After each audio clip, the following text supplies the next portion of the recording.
Thanks for joining us for CBN News Today. I'm Ephraim Graham. And I'm Charlene Aaron. The most prominent case yet pitting Americans' religious rights against Obamacare goes before the U.S. Supreme Court today.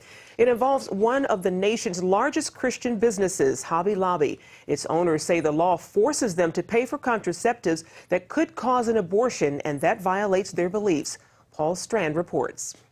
Hobby Lobby's owners have lived out their religious beliefs through it for decades, like keeping all Hobby Lobbies closed on Sundays. They're in court because they say Obamacare will force them to cough up coverage for drugs and devices that basically abort life at its earliest stage in the womb. Those opposed to Hobby Lobby say if the Supreme Court rules for the company, it's basically saying that businesses, not just people, have religious rights, and that's nonsense. But the Green family, who started Hobby Lobby, say as the owners, if they have to pay for contraceptives that kill potential life, well, that's a direct violation of their religious conscience. Attorney Lori Wyndham at the Becket Fund for Religious Liberty has been fighting for the Greens against the dictate Hobby Lobby must cover 20 forms of contraception, including 4 drugs and devices that could terminate a human life, and that's something that the Greens cannot pay for in good conscience. If you do not comply with this, then you're looking at penalties that very quickly run into the millions of dollars. One of the nation's top secularists says Hobby Lobby's desire to be free of giving its workers what Obamacare guarantees them is just wrong. Should that one employer's religious belief trump each one of the individual 10,000 employees' religious beliefs? Edwina Rogers says imagine the chaos if every employer can claim his religion exempts him from Obamacare's mandates. What if that employer happens to be a Jehovah's Witness and they're opposed to blood transfusions? My daughter's alive today because she got a blood transfusion. What if the employer is a Christian Scientist and they believe that you shouldn't have access to any type of modern health care, that you should only be praying to their God?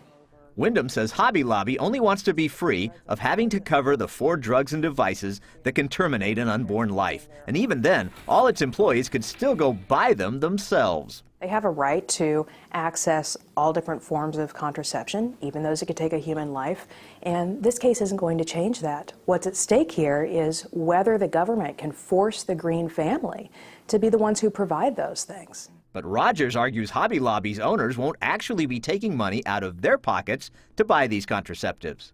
Legally, technically, they're not paying for it because when you work, you have salary, you have your fringe benefits, which usually includes health insurance and maybe life insurance, but that's part of your compensation. It is owned by you as an employee. If you weren't there working, earning it, it wouldn't exist. Wyndham couldn't disagree more and believes the Greens face great harm. This is a basic religious freedom case. Does a family still have their religious freedom when they open a family business, or can the government come in, take that freedom away, and force them to do things that violate their faith? The Greens say the White House through Obamacare has put people like them in an awful bind, that just because they own businesses, they may soon have to violate their most deeply held religious beliefs. And they find that amazing in the country that gave birth to the First Amendment. Paul Strand, CBN News, reporting from the White House. And joining us now from our Washington, D.C. bureau is Travis Weber. He is the director of the Center for Religious Liberty at the Family Research Council. Travis, the main argument against Hobby Lobby is that since it is a business, it does not have religious rights. How do you respond? Well, that issue has been decided clearly by Supreme Court case law, and many instances that have already been dealt with in the past by our nation, our policymakers, and the public at large. And simply put, the corporation versus individual distinction that many are attempting to point out as a basis for denying the Greens' claims in this case is simply not based on law, policy, or American traditions of free exercise of religion and religious freedom that are embodied in our Constitution. The New York Times editorial board says the real problem is religious owners trying to impose their beliefs on their employees. What's your take? That's just, again, a way to distract from the issue that is at hand, which is, simply put, the Greens are attempting to bring a claim under the Religious Freedom Restoration Act, which is a restatement of strict scrutiny, a standard by which the Supreme Court says to the government, you must meet a compelling government interest. You must set forth such an interest and establish that your regulation is narrowly tailored to burden that interest. Only then can the government regulate a free exercise of religion claim in this case. I think that's pretty well established in law, and it's a matter of good policy and American tradition that Americans have always held to as a matter of being able to free to live their religious beliefs free from government coercion. As we're watching this play out today, what will be able to tell from the judge's questions as to the direction they might be leaning? Well, again, making a guess and trying to figure out which way this is going to go from the arguments is always a tricky game. Because in reality, the judges may have their minds already made up based on the written briefing. The questions may be their attempts to flesh out some of the finer points, especially considering the large and weighty public policy considerations and public attention that this case has brought. Again, time will only tell which way the Supreme Court goes. We can only hope that they're going to come down in favor of stronger religious freedom for all. Well, if this court rules against Hobby Lobby, how big of a blow to religious liberty will this be? I think it'd be a tremendous blow. The Greens, like many individuals out there, see their vocation as but one other extension of their religion and the way they live out their faith. And a ruling against Hobby Lobby in this case would strike a blow to every American that is seeking to live out their faith through their work, in addition to many other spheres of life. And if the Greens cannot say to the government, don't force me to violate my conscience by forcing me to pay for these 4 types of contraceptives, then other business owners that have religious faith, who are living that faith through their business, may be similarly hampered in attempting to be free from government burden and government regulation that infringes on their religious faith. All right, Travis, thank you so much for your time. We appreciate it. Thank you. Overseas now to Malaysia, where the government there says it has no doubt about what happened to flight MH370. Authorities believe it crashed in a remote part of the southern Indian Ocean with no survivors. But as George Thomas reports, victims' families and the Chinese government are demanding proof. 18 days after the Boeing 777 en route from Kuala Lumpur to Beijing went missing, Malaysia's Prime Minister announced satellite data shows the plane ended its journey in the remote seas west of Australia. Flight MH370 ended in the southern Indian Ocean. The CEO of the airline says, "We do not know why, we do not know how this terrible tragedy happened." We are all praying for the passengers and crew. And yet officials are still no closer to answering some of the most pressing questions. Why and how did the plane veer so drastically off course? Was it terrorism, hijacking, or mechanical failure? Britain's Daily Telegraph says sources close to the investigation believe the plane was deliberately crashed in an apparent suicide mission. Locating the plane's so-called black box is all the more critical before its signal dies in a few days. The investigation underway may yet prove to be even longer and more complex. For the families of the 239 people on board the Malaysian Airlines flight MH370, it was the news they feared the most. Sadness and anger came pouring out as families tried to come to terms with the announcement. They said the plane went down in the southern Indian Ocean, but they have not found the plane yet. What are they basing this on? In Beijing, relatives of some of those on board demonstrated outside the Malaysian embassy, accusing them of hiding the truth. The Chinese government is also demanding the Malaysia release satellite images to back its claim that the plane went down in the Indian Ocean. No wreckage has yet been found, but experts fear the plane may have sunk some 23,000 feet under the Indian Ocean. They said that none of them survived. I don't believe that. If you make such a conclusion, you must have some evidence. Dangerous weather conditions forced Australian authorities to call off today's search. George Thomas, CBN News. America and its allies are turning up the heat on Russia for its invasion and annexation of Crimea. Ukrainian troops withdrew from the peninsula today. Meanwhile, President Obama met with world leaders in the Netherlands, and the G8 summit became the G7 as they agreed to suspend Russia's 15-year membership in the group. The summit scheduled for Sochi, Russia in June will now be held in Brussels without President Vladimir Putin. Europe and America are united in our support of the Ukrainian government and the Ukrainian people. We're united in imposing a cost on Russia for its actions so far. Meanwhile, there are now 30,000 Russian troops in Ukraine. NATO's U.S. commander warns Russia could push to seize another part of the old Soviet empire at any time. But Putin insists he has no plans to invade further. The White House wants to end the National Security Agency's program of collecting and storing data on Americans' phone calls.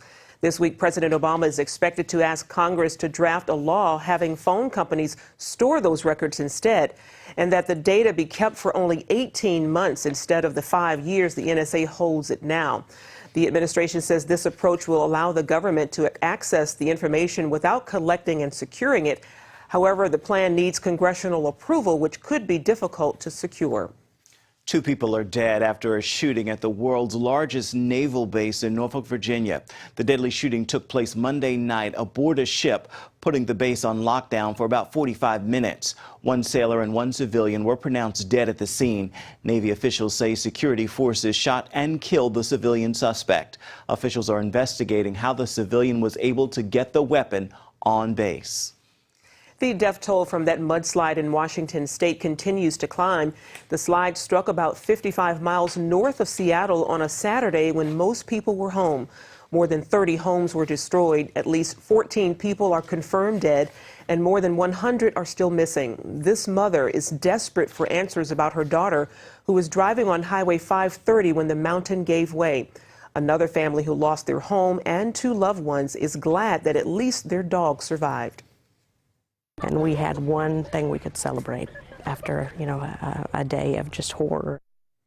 Authorities believe the slide was caused by heavy rainfall, softening the ground above the homes. One of the top evangelical charities in the U.S. announced Monday it will hire applicants in same-sex marriages. The president of World Vision says the move is not an endorsement of gay marriage, and it defers to the authority of local churches on the issues. All employees must still sign a statement of faith and pledge to stay abstinent outside of marriage. The charity says it hopes the change will keep the focus on their outreach to the poor and avoid controversy. 1/5 of the charity's funding comes from the federal government. Iran's new self-proclaimed moderate president has done nothing to help the persecuted Christians in his country. That's according to a recent UN report. It found Christians and other religious minorities are actually more persecuted than ever. At least 49 Christians are among the 307 religious minorities in prison, including American pastor Saeed Abedini, serving an 8-year sentence for crimes related to his faith. The ACLJ has been calling for his release at the UN Human Rights Council, and over 200,000 have signed their petition. And still to come, the sharpshooter who's on the biggest stage playing for an audience of 1 will hit the court with point guard Trayvon Jackson. The movie Noah hits theaters this weekend, but the film has been generating buzz and controversy for months. Some Christian leaders have criticized it, calling it in the movie an environmental crusade that strays too far from the biblical storyline.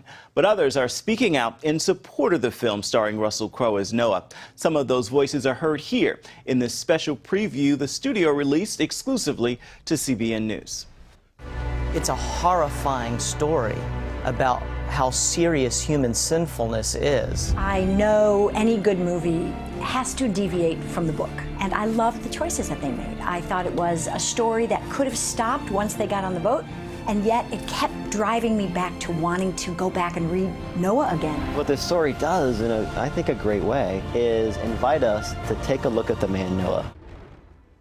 The president of the National Religious Broadcasters also praised the film for its production value, acting, and faithfulness to the biblical elements of sin, judgment, and restoration. That came after Paramount Pictures made an addition to its advertising for the film, saying that it is inspired by the story of Noah and that artistic licenses had been taken. You can watch this exclusive feature in its entirety on our website. It's cbnnews.com. Well, we're just a few days into March Madness, and that probably means your bracket is already busted. So far, second-ranked Wisconsin has managed to avoid the upset bug. Recently, sports reporter Sean Brown sat down with the Badgers' Trayvon Jackson and found out where he gets his strength. Wisconsin point guard Trayvon Jackson is making a name for himself as a clutch player. Now in his junior year, this is his second year as a starter, and he hopes to follow the path of his father, former NBA All-Star Jim Jackson. Trayvon says as the son of an NBA veteran, people had high expectations for him the moment he stepped on the court. But it's his faith in the Lord that has helped to keep the comparisons in perspective. I'm good. I'm not gonna lie, I'm good. But I'm not that good without the Lord's presence. Like, I'm just average. But through him, you can be extraordinary. After sitting the bench for most of his freshman year, Trayvon came off the bench early last season and he won the starting job. He says the key to turning that around was hard work and focusing on the Lord. Like, I just felt that he wasn't, and when I wasn't in his presence, it was when I started to worry.